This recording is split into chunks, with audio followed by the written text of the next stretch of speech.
আসলে ক্যামেরায় ক্যাপচার করা সম্ভব না। এটা সমাবেশের মূল দৃশ্য। বাস্তবে ক্যামেরাতে যা দেখা যাচ্ছে এর অন্তত 10 গুণ মানুষ এখানে বেশি। এটা আসলে ক্যামেরায় যেহেতু ক্যাপচার করা সম্ভব না, সেহেতু বোঝানো যাচ্ছে না।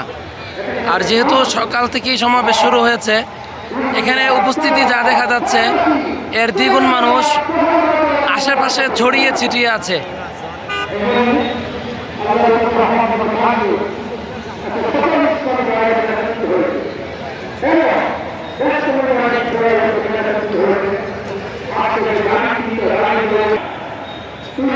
এটা হচ্ছে রমনা কালী মন্দিরের গেট আর কি, সোহরাওয়ার্দী উদ্যানের প্রবেশ পথ। প্রচুর মানুষ। আসলে এখানে যতটুকু মানুষ দেখা যাচ্ছে, জেলা শহরের একটি সমাবেশ বা জনসভা করার জন্য এই মানুষগুলাই যথেষ্ট।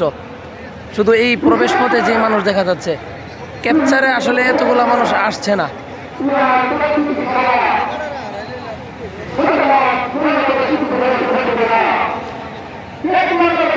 এটা হচ্ছে স্টেজের পিছনের অংশ।